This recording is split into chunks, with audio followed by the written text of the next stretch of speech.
स्मृतिपुराणानाम् आलयं करुणालयं नमामि भगवत्पाद शङ्करं लोकशङ्करं शङ्करं शङ्कराचार्यं केशवं बादरायणं सूत्रभाष्यकृतौ वन्दे भगवन्तौ पुनः पुनः।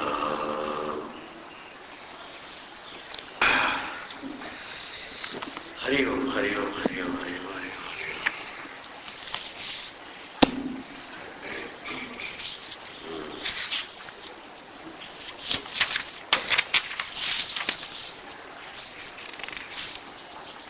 That's what we are doing.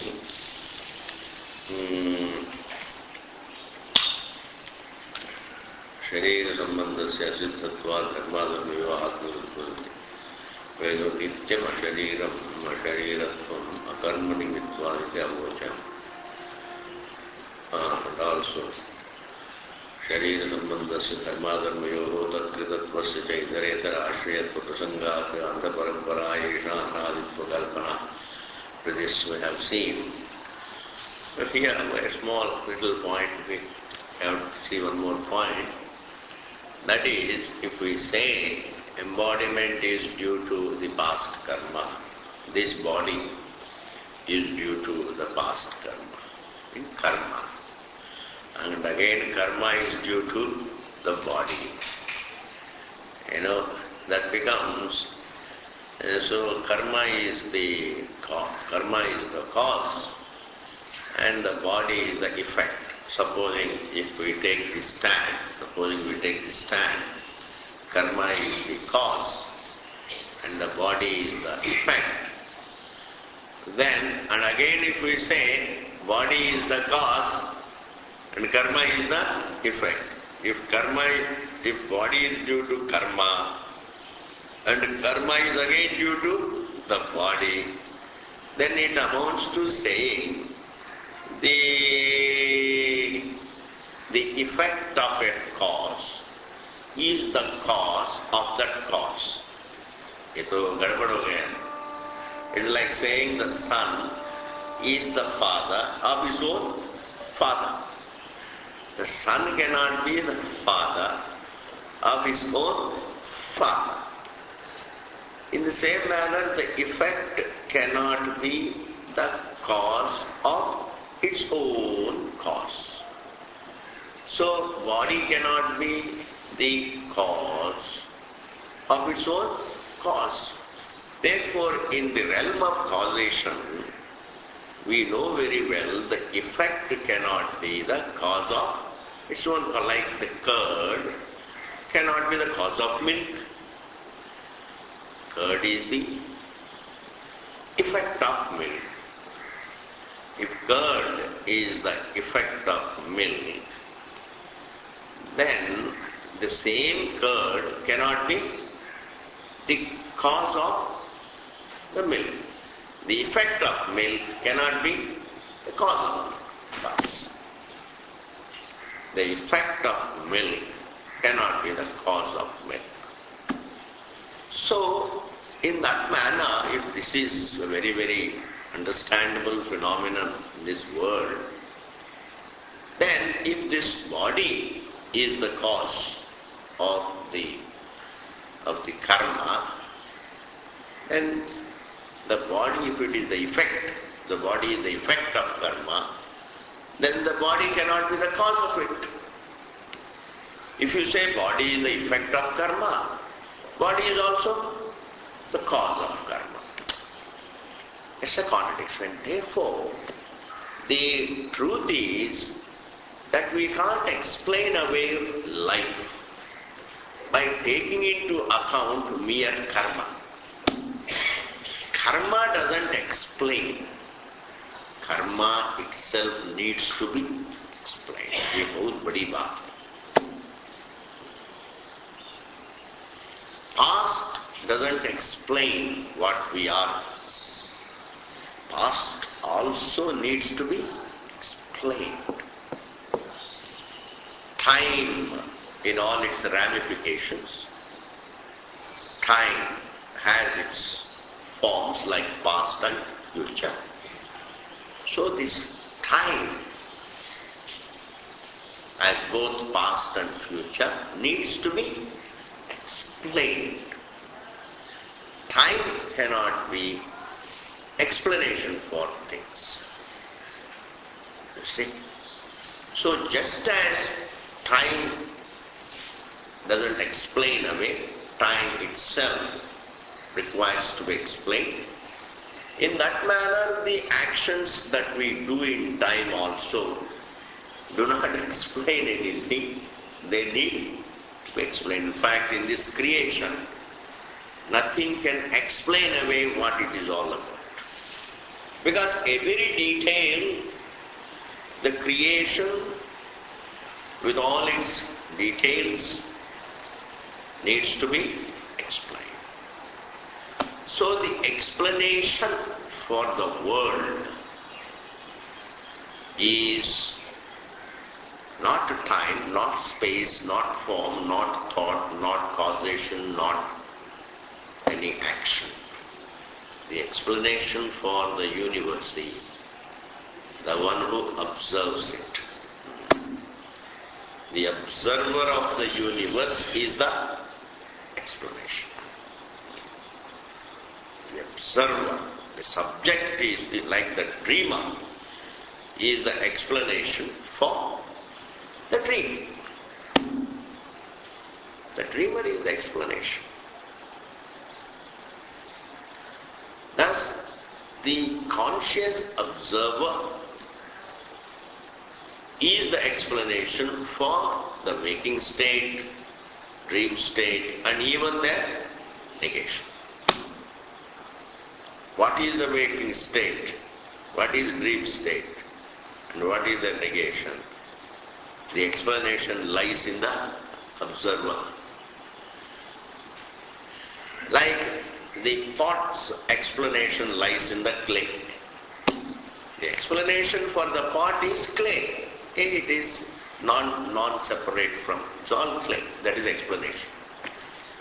What is pot? It's all clay. That is the final explanation. Then what are the immediate explanations? You better hear. The immediate explanations are, it is big. It has a nice stomach, this pot. And it has a nice base. And it has a nice neck. And it has a nice mouth. And it can contain so much of water. And it is very good. And it can be useful for tabla. This is all what? The immediate explanations. But what is the final explanation for the pot? This is all nothing but clay. That's it. Similarly, the immediate explanations for this world, physics is all immediate explanation. Chemistry is all immediate explanation. Is all chemicals. Is all physical causation. Is all atoms. Is all matter. Is all energy. These are all cells. These are all thoughts. These are all what? The immediate explanations for this world. And what is the final explanation? This is all yourself. That is the final explanation. After final explanation, you don't look for another explanation. That is called final explanation. There is no possibility of a final explanation. Everything boils down to you. Thus, who is the final explanation? The self is the final explanation. Before Vedanta gives the final explanation, we may take a lot of immediate explanations as given by physics, as given by chemistry, as given by biology, as given by astrology, astronomy, वगैरह वगैरह. Life is explained. It is all molecules, it is all chemicals, it is all cells, it is all nerves, it is all flesh, it is all what we are. This is the immediate explanation. The final explanation is you are not any of these, you are neither flesh nor bone, nor you are just cells and thoughts. You are the observer of their presence and observer of their absence, their negation. You are the eternal conscious being. That is the explanation given by the Vedas. And therefore, if somebody thinks, that he can explain away everything in the light of karma, then he is wrong. Why? Karma itself needs to be explained. Like, I'll give you an example.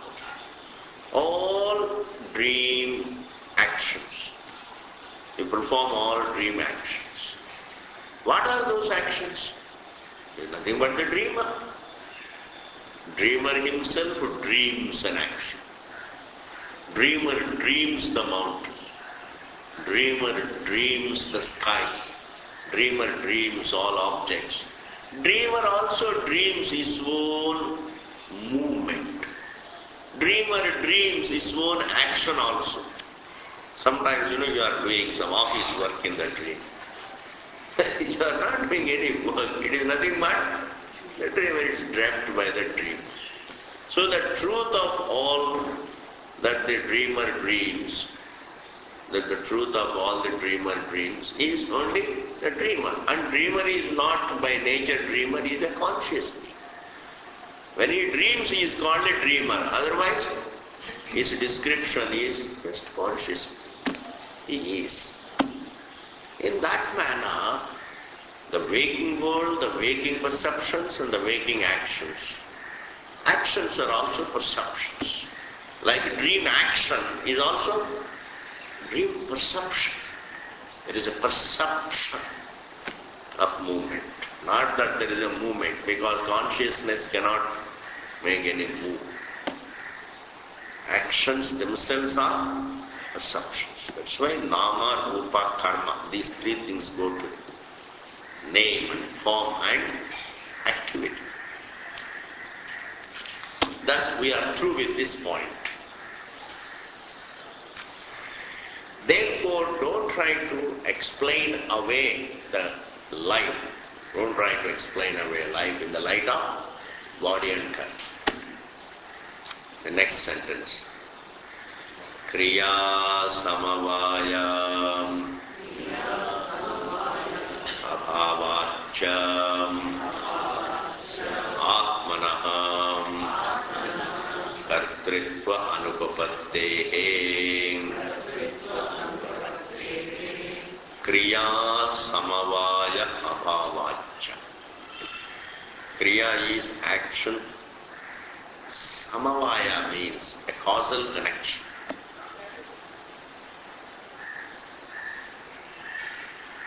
Abhava. There being no causal connection. Meaning awareness does not enjoy, the nature. It cannot be an actor. It can't make a move. Like an object, An object can move from one point to another point. Therefore, karma can have samavaya with the action. It can become the locus of an action. An object can become the cause for movement, meaning it is subject to move. An object is subject to movement. Thus, being subject to motion, being subject to movement, that's called causal connection to movement. the observer is not subject to move. This is the beauty, one can follow it. Observer doesn't move. Observer observes movement. Observer doesn't. Observer observes the movement of what moves. Body moves, thoughts move, objects move. This mind is a error. Objects move. So the observer, one who is aware, he does not move. He is aware of the movement. He observes the movement. And the observer of the movement does not move. If he also moves, then he cannot observe the movement. If you are moving, then you can't observe. Anything that is mobile is a form, and form doesn't observe its own movement. And the one who is aware of the movement, the one who observes the movement, he doesn't move. So this is something one has to sit down and see how true it is. The basic statement, the basic vision of the Shruti is, and the basic vision of the Shruti and the universal experience are one and the same. Because the Shastram is only talking about what everybody experiences. And it is within everybody's experience that we watch, observe the objects, and we also observe their movements. We observe the forms and we also observe their movements. So the one who is observing doesn't move. The one who observes the movements doesn't move.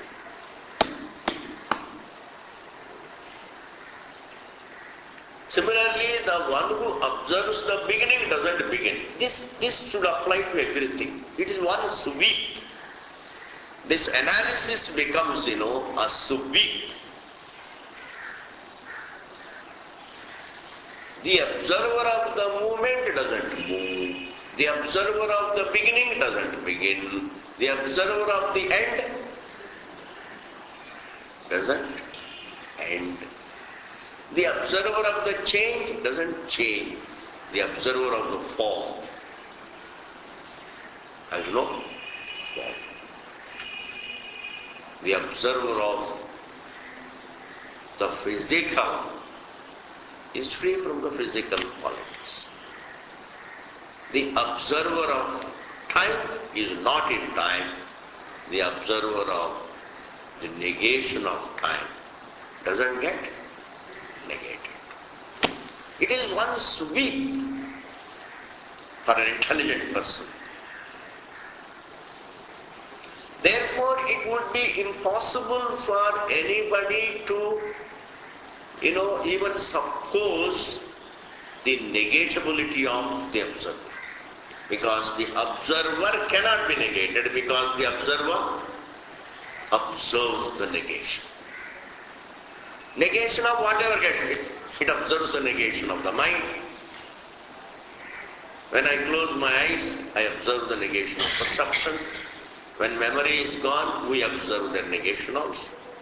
In sleep, we experience the negation of mind and memory.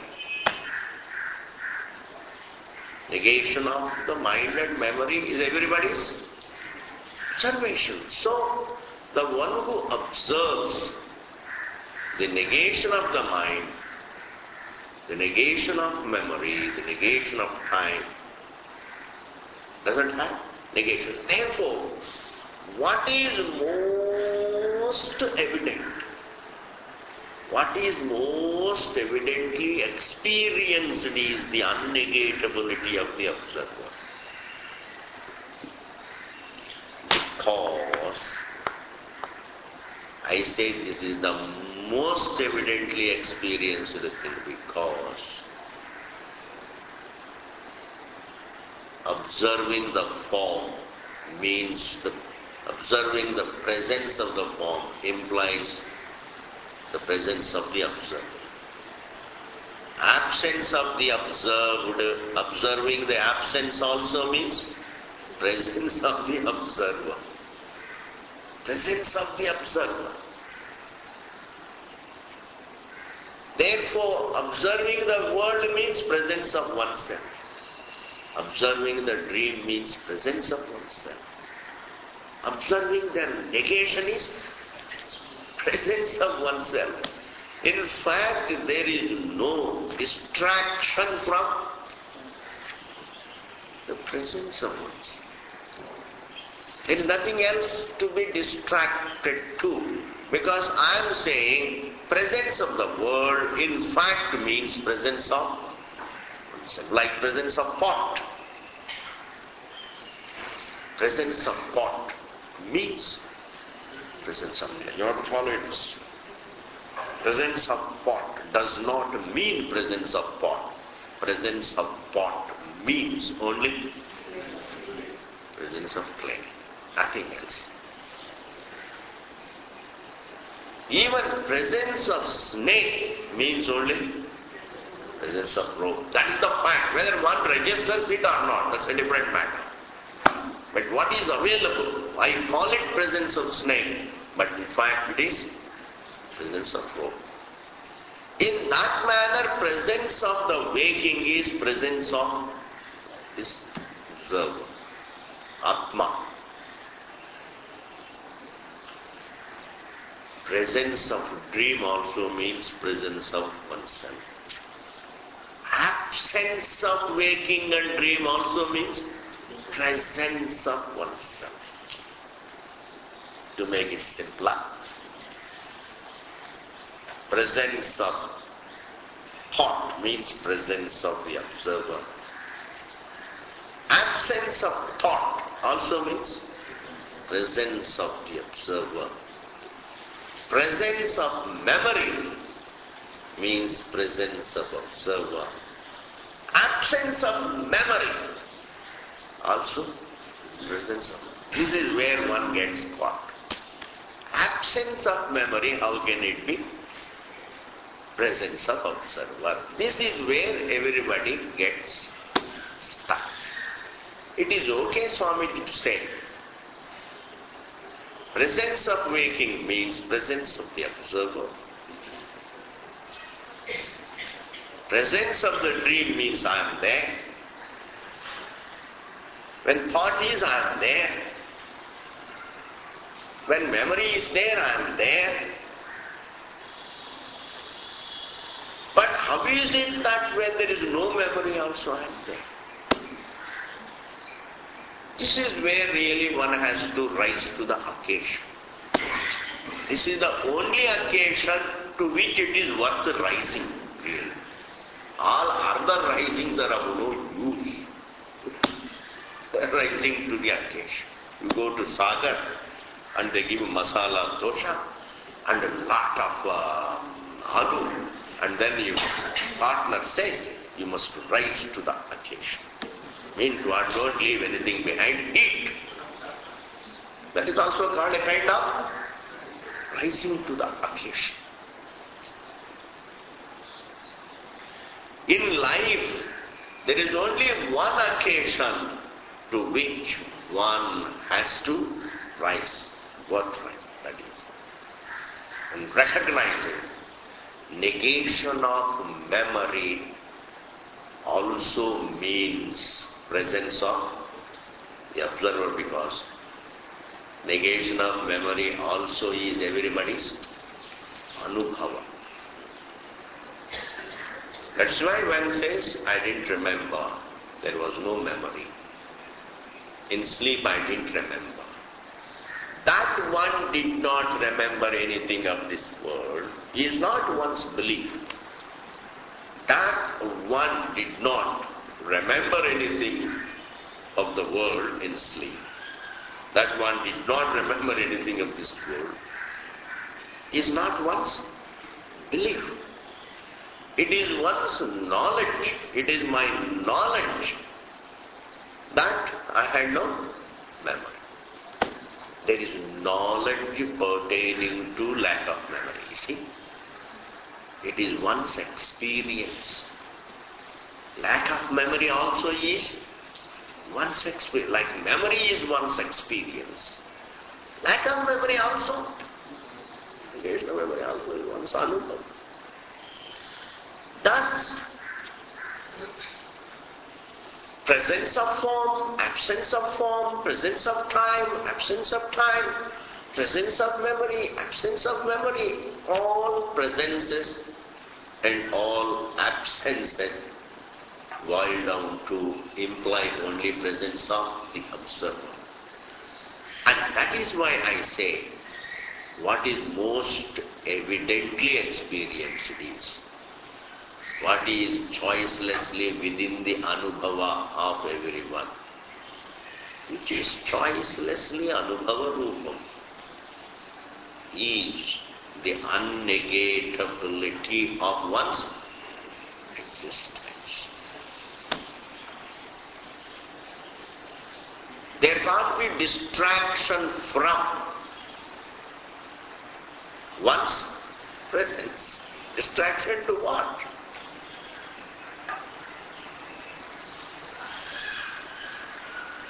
Presence of water is presence of water. Presence of water does not imply presence of wave. But presence of wave implies water. Does it make sense?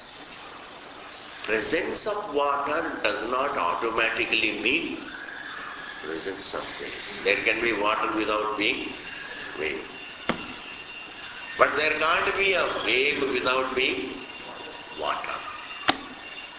Therefore, presence of wave choicelessly means presence of water, and absence of wave also means presence of water. Thus, there is nothing other than presence of water. That very presence of water we are describing as presence of wave and absence of. This is the language, you see. This is called distortion.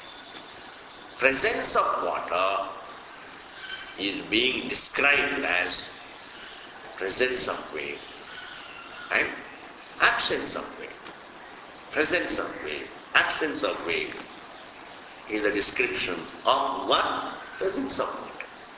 In this manner, it is the presence of the observer that is being seen as the presence of the waking and the absence of the waking.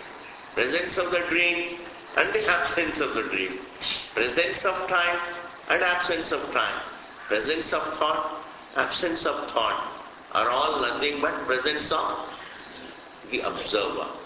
So, there is no distraction from one's presence. Because for distraction there should be something else. There should be something else. Try to get distracted from your existence. From existence, try to get distracted. You may say, I may get distracted from one object to another object. But get distracted from the anubhava that I exist.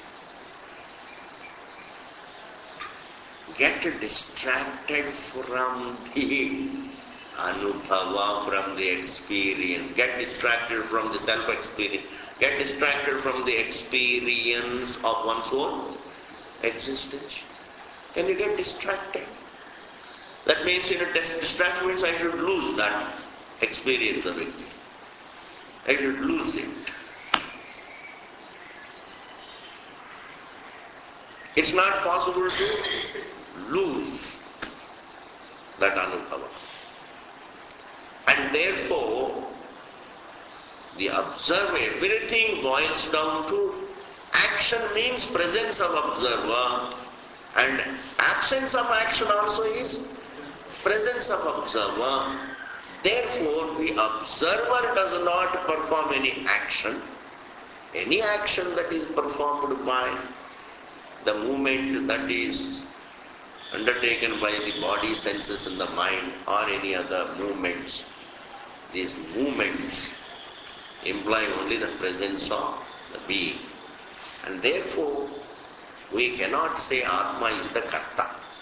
There is no Anubhava of the Atma as Karta. It is not within our Anubhava that we are a doer.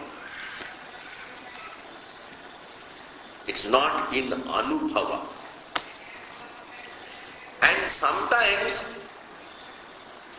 a mistaken notion very intimately felt also is taken for granted as Anubhava. Like Sarpa is also, it's my own experience that it's a snake. It is not experience, it is a notion about the rope. So, even the notion, a distorted notion,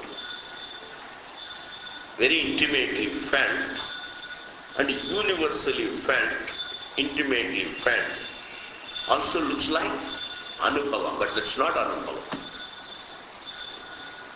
That is the distortion about the Anubhava. And therefore we can safely say it is not within our experience that we are a doer, that we are subject to motion. It is not within our experience that we are subject to action, movement. That we as a conscious being, are subject to movement is not in our Anubhava, is not in our experience. And therefore, the conclusion that I am a doer is only a conclusion. It is not an experience. Because even along with that conclusion, there is experience. We only observe the movement. I am observing the body and its movements. I observe the movements of the thoughts. Movements of the thoughts means their beginning and end. I observe the beginning and end of the memories. I observe the beginning and end of perceptions. I observe the beginning and end of every movement of the body. And I observe also the beginning and end of the body. Waking is the beginning, sleep is the end. Thus, despite the conclusion that I am subject to movement, despite the conclusion that I move, we continue to be, the experience continues to assert itself. There is continued experience that we don't move, we only observe the movement, not subject to movement. This whole thing has to be the meaning of the sentence here. And that sentence is Atmanaha Kriya Samavayatva Kriya Samavaya Abhavacha Atmanaha Kartritva Anupapattehe. Atma cannot be the Karta because it's not within our Anubhava that we as the subject, the observer, the conscious being are subject to motion.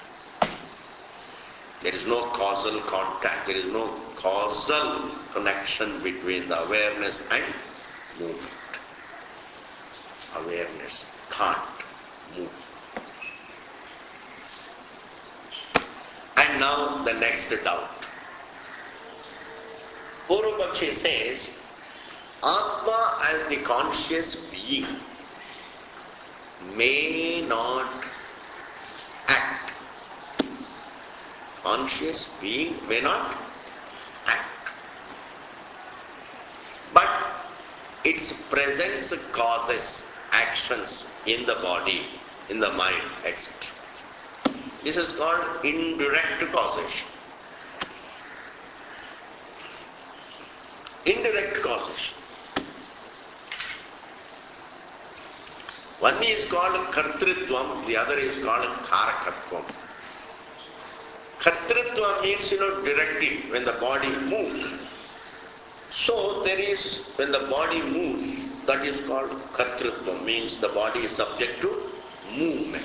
That's called kartritva. Okay.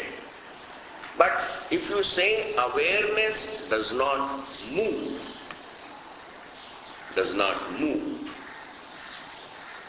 then the Purvapakshi here says, all right, let us say that the awareness doesn't move.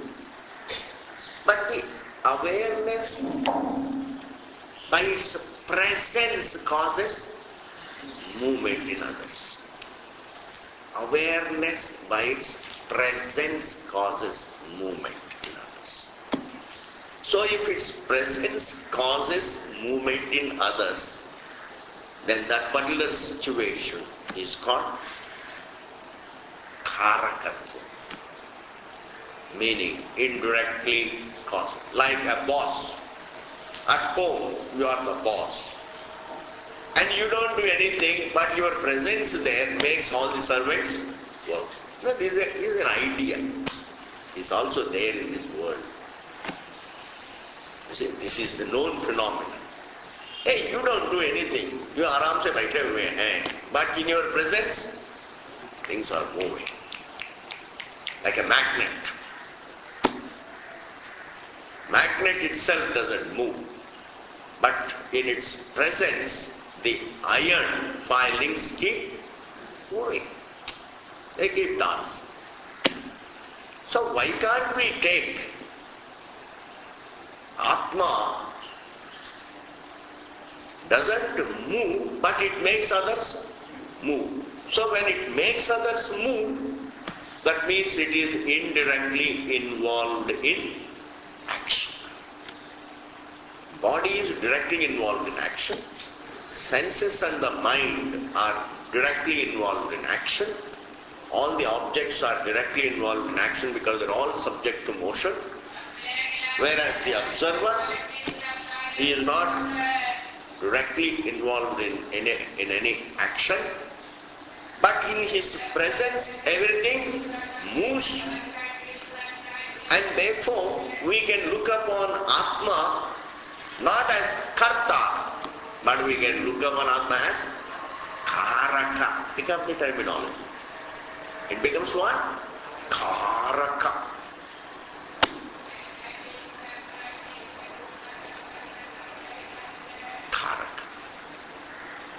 This is the objection, this is the doubt that is going to be raised by the Purvapakshi. And now let us read. Sannidhana-matrena raja-prabhritinam drishtam kartritvamiti chenna dhanadhanadi upajita ritya sambandhitvat tesham kartritva upapaddehe. Now Purvapakshi says this. You have to concentrate. Sannidhana-matrena. Sannidhana means mere presence. By mere presence, Raja-prabhritinam, the king, etc. Drishtam, it is seen.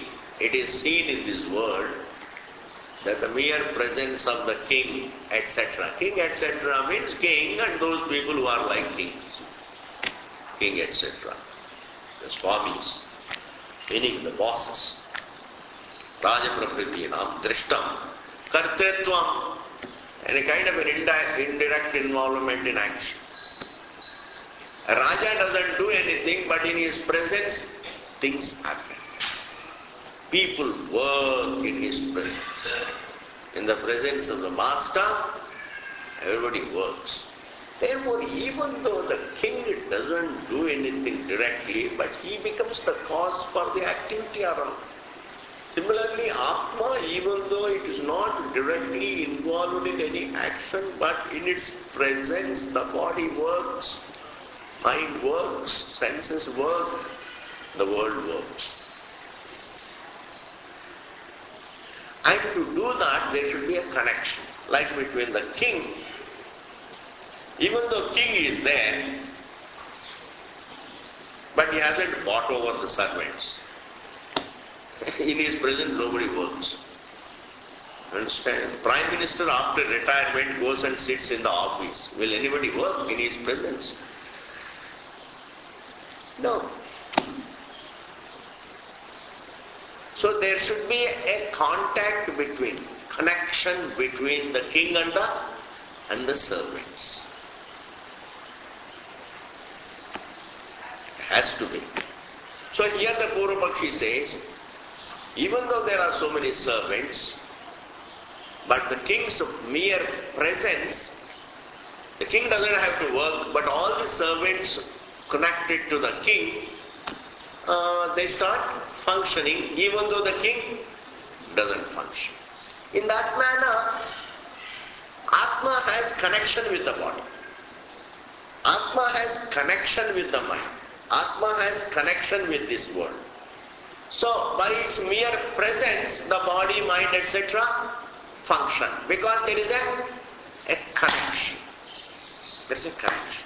What the Siddhanti is trying to prove is there is no connection. Like between wave and water, there is no connection. Wave is not connected to water, wave is water. Bahut badi baat hai. The world is not connected to the self, the world is the self. Material is the self. The maid is not connected to the material. This particular point has to be highlighted in one's mind. You have to harp on it. What does it mean when it says the wave is not connected to water? Connection is always between two things. Like hand and hand get connected. This is called sanyoga. These two hands get connected. And therefore they can be disconnected. Connection is sanyoga. Disconnection is called viyoga. Like two people come together and fall apart. This is called connection, disconnection, sanyoga, viyoga. In that manner, wave and water don't have connection and disconnection. Wave is one. In that manner, between the self, the observer and the waking state, there is no connection or disconnection, because the material for all that is seen is the seer. The material for all the seen is the seer. Because the seen, there is no seen, there is only seeing, hearing, tasting, touching, smelling, five perceptions. Only five perceptions. Between one perception and another perception, there is no Visheshana Vishesha Bhava. There is no noun-adjective relation. Even though I look upon this table as a noun with many adjectives, it has only five things. It is visible, audible, tasteable, touchable, smellable. Only five details. If you talk about its shape and height and weight, everything, height and looks, everything comes under form, visible. Then it is audible. Then it is tasteable, touchable, smellable. Only five, fundamentally. Shabda, Sparsha, Rupa, Rasa, Gandha. form through the eyes, sound, ears. In this manner, there are 5 senses. Now, when I touch the form, I am not touching the form. This is something, this is Mahamaya. I am not touching the form because form you can't touch. Form you can only see. Form you can only see.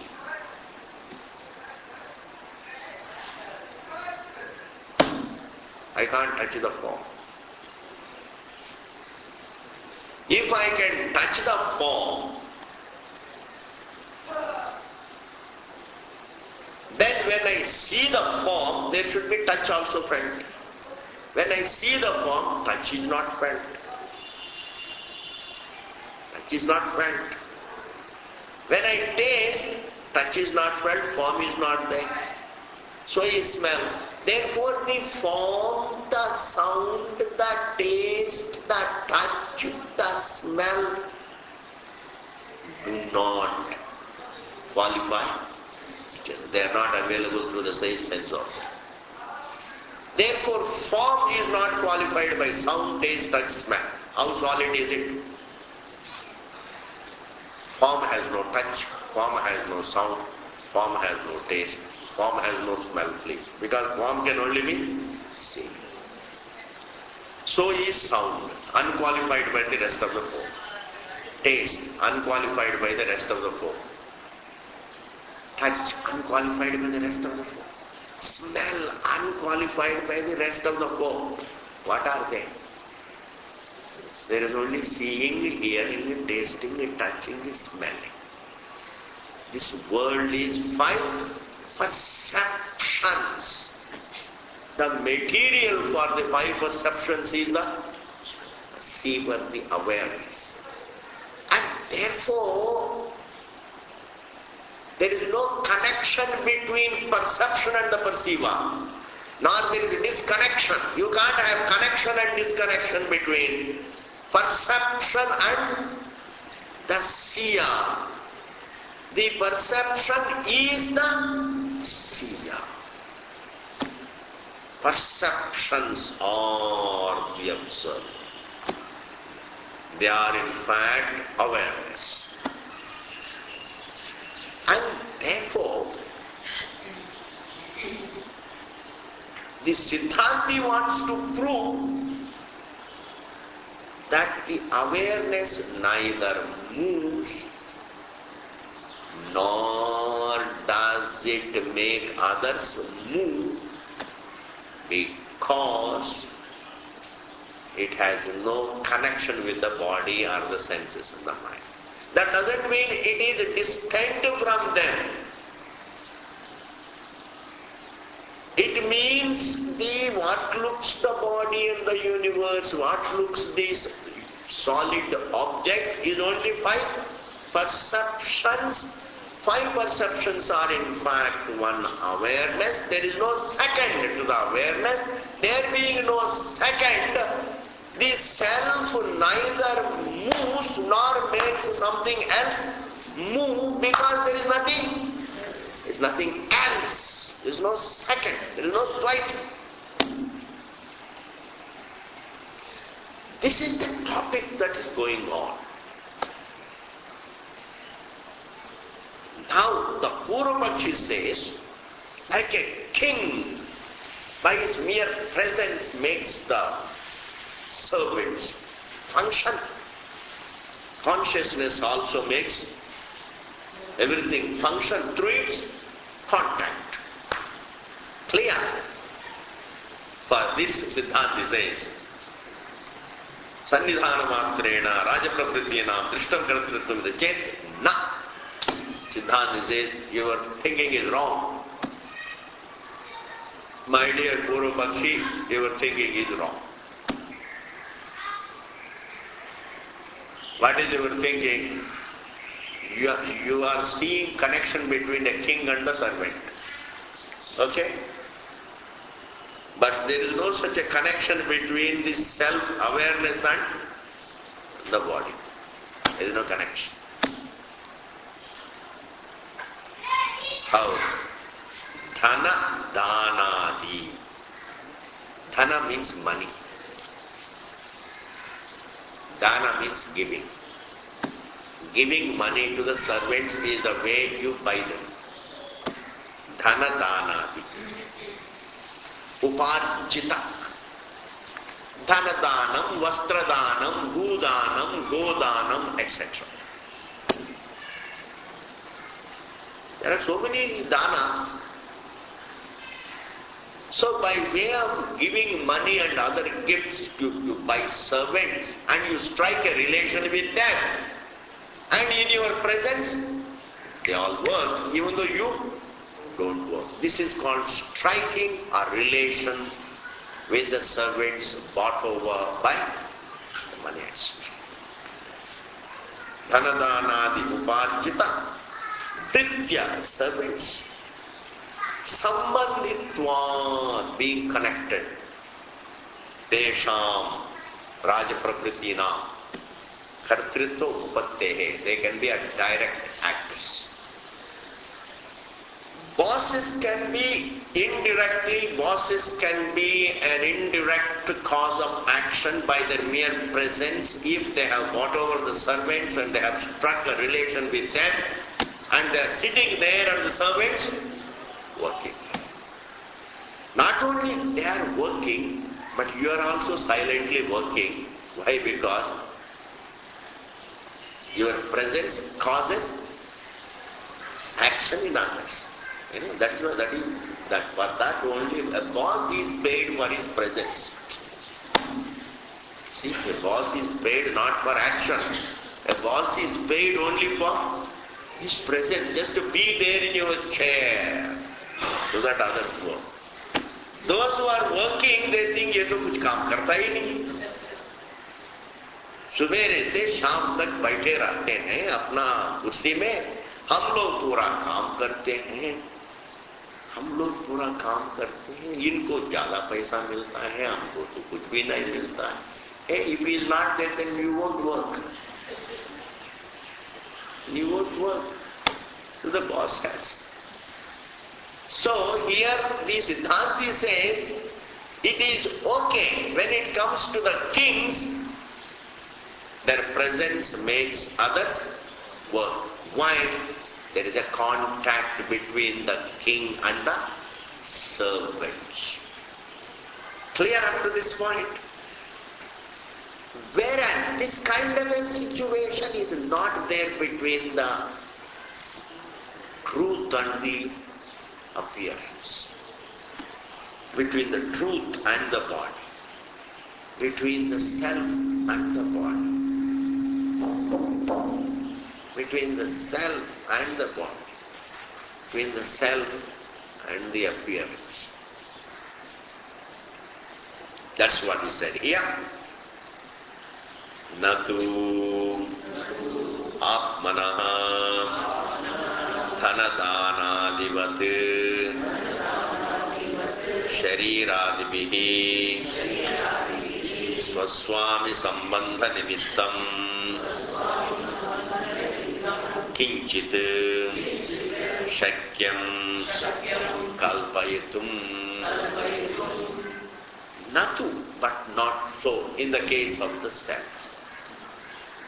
Atmanaha, Atma ka. Natu Atmanaha. Dhana Dhanadi Vat. There the king buys the servants by giving money, etc. In that manner, we can't say Atma gave some gifts to the body and bought it over.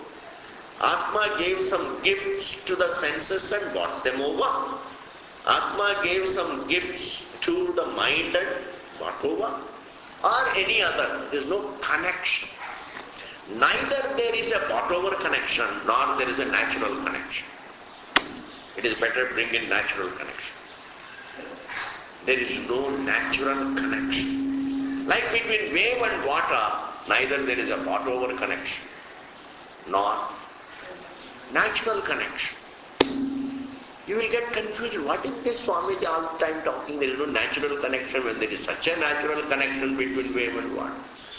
There is no connection. The relation between wave and water is not one of relation, is not one of connection, it is one of oneness.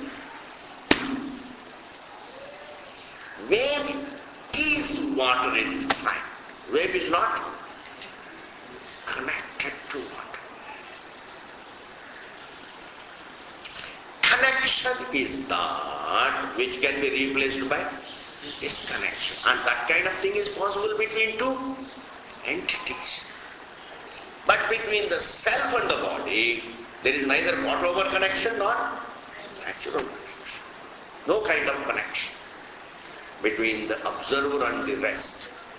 Between the truth and the universe. Between the truth and the dream. Between the truth and the creation.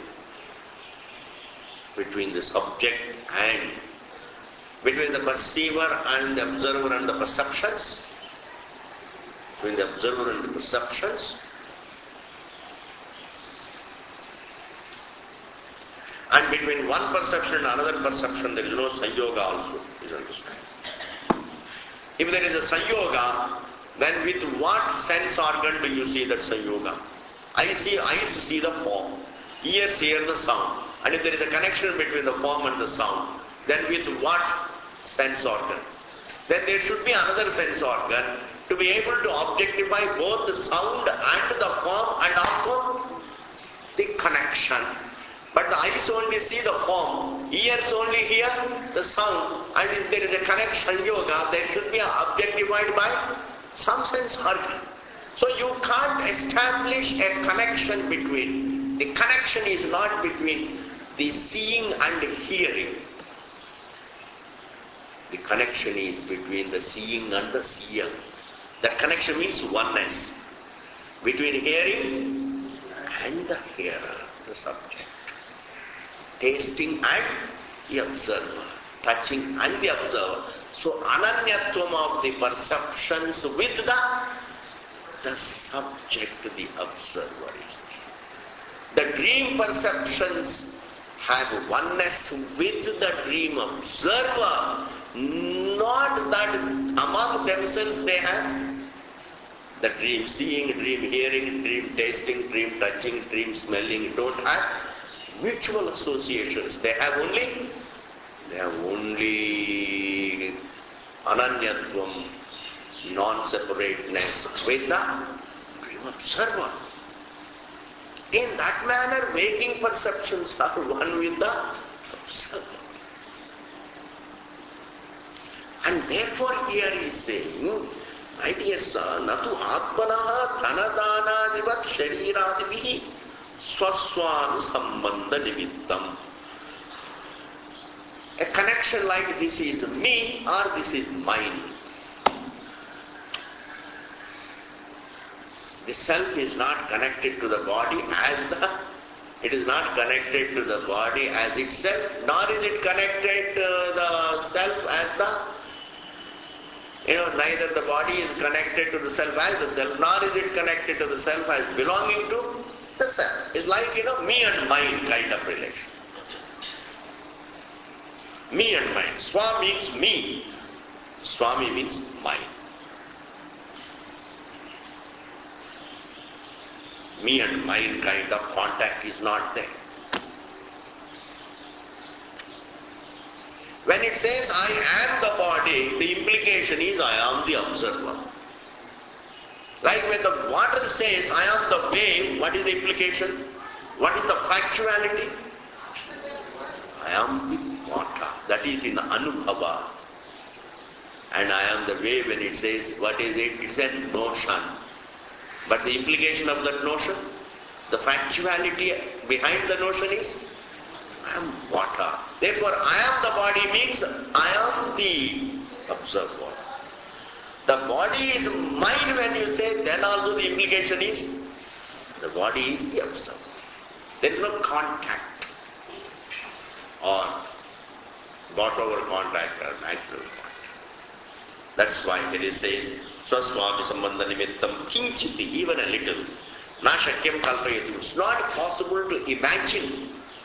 It's not possible to imagine any kind of contact between the self and the body, and the self and the mind, and the self and the universe, and there is no contact between the self and the body, does not mean that they are two unconnected, two different details. They have no connection does not mean they have disconnection. This is a problem. It's like, I have no connection with you means what? You are yourself? I mean, we are two separate things. Aisa bhi nahi. When we say the water has no connection with the wave, what does it mean? Wave is, there is no wave. Water alone is. Water alone is. Similarly, there is no connection between the observer and the dream. There is no connection between the observer and the dream, because the entire dream means the presence of the observer. Similarly, the waking perception. And therefore, my dear sir, moksha does not come after the fall of the body. Go back to the old argument. The Purvapakshi said, you get moksha only when the body falls off. Siddhanti is saying you don't have to wait for the fall of the body to get moksha. Discovering that there is no connection between you and the body is called moksha. Discovering there is no connection between the self and anything, because there is nothing other than the self. There is no connection between the self and the body. Discovering that there is no connection between the self and the body is moksha. Discovering that there is no connection between the self and anything is moksha. And there is no connection between the self and anything else, because there is nothing else. All that is there is non-separate from the self. And therefore, it is wrong to think that after the fall of the body, etc., we get moksha. Yes, again. Discovering that Atma is not karta, Atma is not karakam, Atma has no sanyoga, Atma has no viyoga, Atma has no samavaya, Atma has no sansarga, Atma alone is. And all the appearances are not other than the material for the entire appearance is oneself. Like despite appearance, despite my seeing the Rajju as Sarpa, Rajju alone is. Despite my seeing the clouds, waves of water in the sand, sand alone is. Despite the five perceptions in myself, the five perceptions in myself which have no dimension. Seeing, hearing is a jnana, it has no dimension, because dimension also is seeing. Seeing has no dimension, but dimension is seeing, hearing, tasting, touching, smelling. They are as much unqualified as the very material of them, the observer. Thus, understanding everything as the observer is moksha, not waiting for the body to fall off. So if the fall of the body is moksha, then why wait for it? We can do it right away. One can take. We will go on eating outside for a few days, we will be gone. Go out and eat. Haan, एक हफ्ता, 2 हफ्ता, go and eat. कभी पंजाबी ढाबा, काकेता hotel, UP dhaba. On the way to Rishikesh, there are a lot of roadside dhaba. 2-3 चक्कर लगाए, बस हो गया मोक्ष. On the way you have lunch, dinner. Therefore, hey Purvapakshi, your thing is wrong, and therefore Atma has neither sambandha, nor sanyoga, nor viyoga, etc., neither kartritvam, nor karakatvam, etc. We'll continue it later. Om Purnamadaha Purnamidam Purnat Purnamudachyate पूर्णस्य पूर्णमादाय पूर्णमेवावशिष्यते। ओम शांति शांति शांति। सद्गुरु भगवान की जय, गंगा मैया की जय। Last class is over. Then the next class we'll have classes till Tuesday. Then the next class will be in July 2nd. July 2nd will be. God willing. God willing and your willing we will have the class. Oh Rama.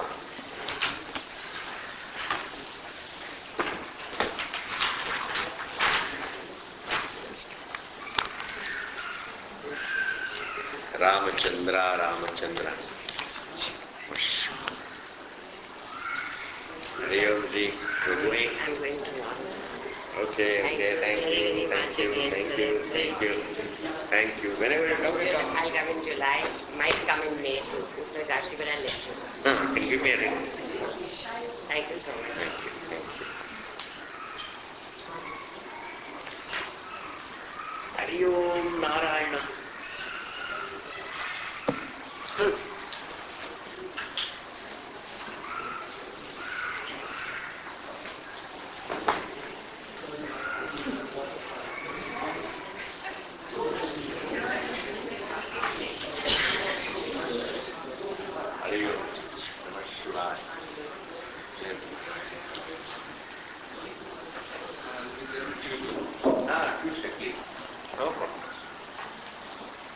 Hari Om ji.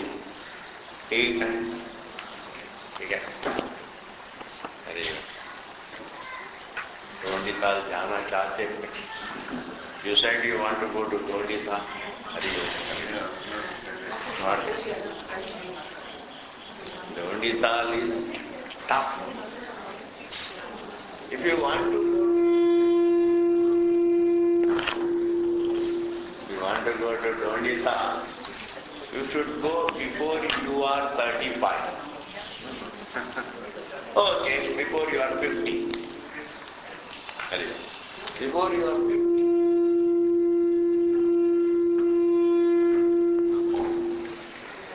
After 50, very difficult. After 50 is difficult. अगर कहीं घूमना हो तो 50 के पहले ही घूम जाना चाहिए। आज because after 50 difficult, बड़े रहना अच्छा है।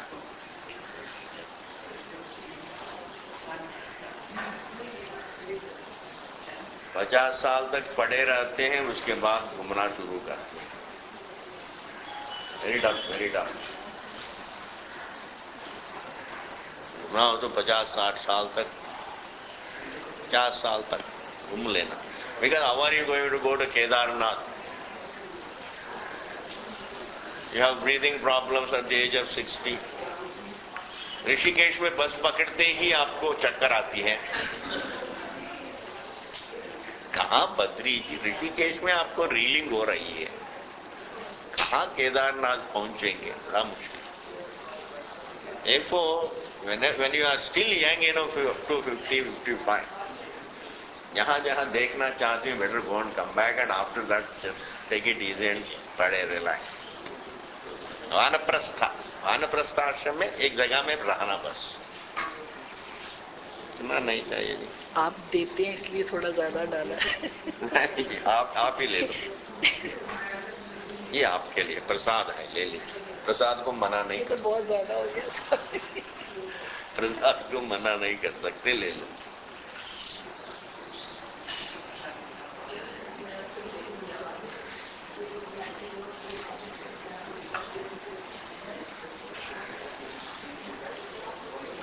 You know, there is a place called Yamunotri.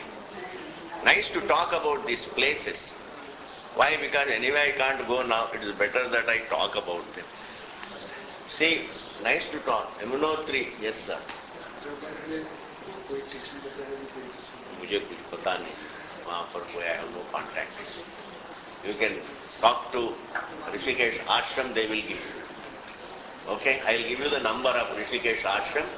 You can contact them and they will give you. Okay, you want to take down the number?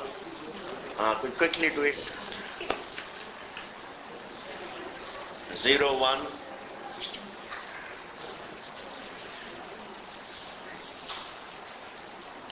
Swamiji, have a nice holiday. Thank you. You also.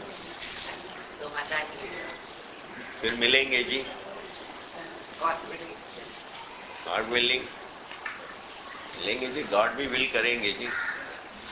भगवान को हम लोग क्या किया? 01 3524 30769.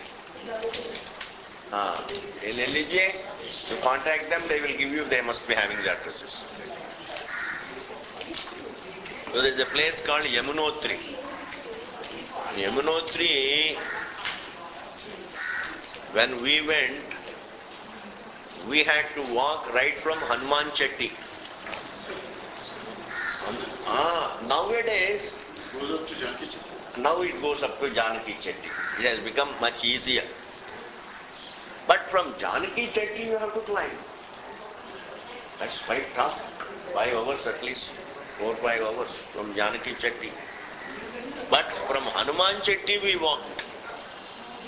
अभी जाना है हनुमान चट्टी से यमुनोत्री को पैदल चलना है. राम राम. 10 जन्मों का पाप कर्म क्षय हो जाएगा. पूरा 10, 12, 10, 100, 200 जन्मों का पाप क्षय. That is why they go. That is why all our tirtha sthanas are at such places, because when you go there, जरूर कष्ट पाएंगे. कष्ट से क्या होता है? कर्म का क्षय हो जाता है. तपस.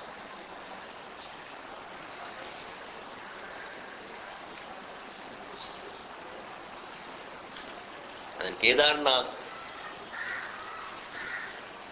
गोमुख. आजकल हम तो केवल कार में बैठ के किसी का गाड़ी दिल्ली वालों की आती है, वो लोग कहते हैं स्वामी जी ये पहाड़ों में हमको डर लगती है, आप भी आ जाओ. चलो ठीक, हम भी जाए. तो हमको मौका मिलती है, गंगोत्री मंदिर के पास जाके उतरते हैं, अंदर जाते हैं, नमस्ते करते हैं भगवान जी को, एक थोड़ा पानी का आचमन करते हैं, वापस. हमारा यात्रा वहीं पर बस वही है. And then there is some Vimaleshwar. We just drive down there, drive up, and then visit the temple. There is Vimaleshwar temple. एक नारियल हमारे यात्रा. And even though one would like to go to very big heights and all great places, can't climb. And there is Nachiketa Thal, which is good also. Tapovan is beyond Gomukh. Tapovan. Chinese and Indian border. Tapovan. No, nobody stays there. If somebody stays there for a few days, then it becomes the talk of the town. Oh, he went and stayed. And that person, we have to believe all that the other person says, because you have no way of verifying. You can't go and verify. That person will say, I used to see devatas coming and talking to me, वगैरह वगैरह. सारी कहानी बनाएंगे. वो भी बहुत सुन लिया जी वो कहानी. But places are great, wonderful places to visit. एक और आप लोग चलना हो तो 50 साल के पहले जा सकते. अरे We are going to Banaras. You are going to Banaras. Banaras, Sitamarhi and all those right. and temples nearby. All the temples nearby we are going. ठीक है. बनारस में आसान है.